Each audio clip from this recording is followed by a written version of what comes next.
If I were the devil. If I were the devil.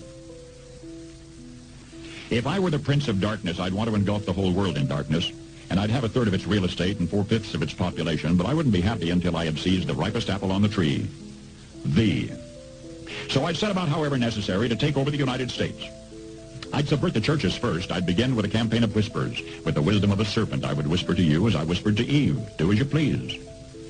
To the young, I would whisper that the Bible is a myth. I would convince them that man created God instead of the other way around. I would confide that what's bad is good and what's good is square.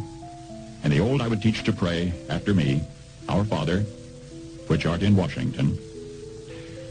And then I'd get organized. I'd educate authors in how to make lurid literature exciting so that anything else would appear dull and uninteresting. I'd threaten TV with dirtier movies, and vice versa. I'd peddle narcotics to whom I could. I'd sell alcohol to ladies and gentlemen of distinction. I'd tranquilize the rest with pills. If I were the devil, I'd soon have families at war with themselves, churches at war with themselves, and nations at war with themselves, until each in its turn was consumed. And with promises of higher ratings, I'd have mesmerizing media fanning the flames.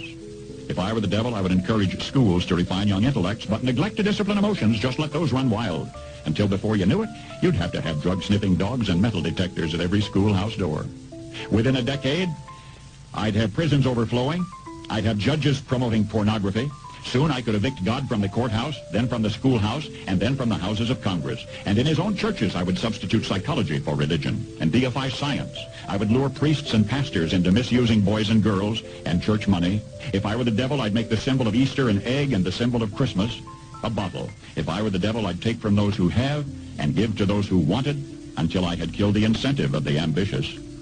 And what'll you bet? I couldn't get whole states to promote gambling as the way to get rich. I would caution against extremes in hard work, in patriotism, in moral conduct. I would convince the young that marriage is old-fashioned, that swinging is more fun, that what you see on TV is the way to be. And thus I could undress you in public, and I could lure you into bed with diseases for which there is no cure. In other words, if I were the devil, I'd just keep right on doing what he's doing.